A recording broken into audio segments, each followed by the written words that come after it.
Joseph was the beloved son of Jacob, and his father gave him a beautiful, multicolored robe as a sign of his favor. His brothers resented him, especially after he shared his dreams. "I saw us binding sheaves in the field," Joseph said. "My sheaf stood upright, and yours bowed to mine."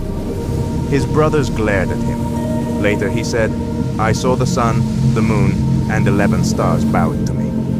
Even Jacob rebuked him, asking, "Do you think your family will bow before you?" Their jealousy turned to hatred. One day, Jacob sent Joseph to check on his brothers in the fields. Seeing him in his bright robe, they conspired against him. They seized him, tore off his robe, and threw him into a deep pit. Later they sold him to Midianite traders for 20 pieces of silver. To cover their crime, they dipped Joseph's robe in goat's blood and presented it to Jacob, who fell into deep mourning, believing his beloved son was dead.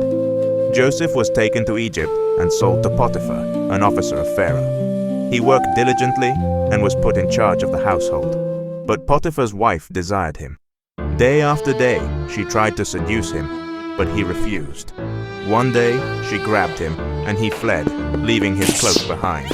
Enraged, she falsely accused him, and Potiphar had him thrown into prison.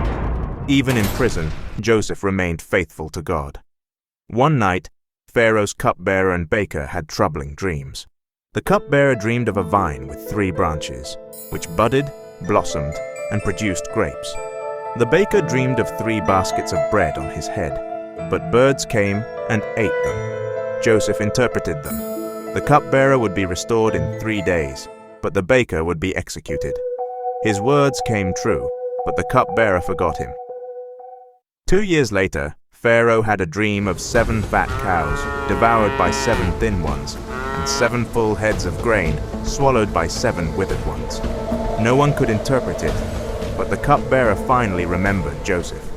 Brought before Pharaoh, Joseph explained that 7 years of abundance would be followed by 7 years of famine. Impressed, Pharaoh made him second in command over all of Egypt. When the famine came, people from all lands came to Egypt for food, including Joseph's brothers. They bowed before him, not recognizing him. Joseph tested them, and when they showed true remorse, he revealed his identity. Overcome with emotion, he forgave them, saying, "What you meant for evil, God used for good." Joseph's family moved to Egypt, and he was reunited with his father, Jacob. The boy once betrayed and stripped of his robe became the one who saved many lives.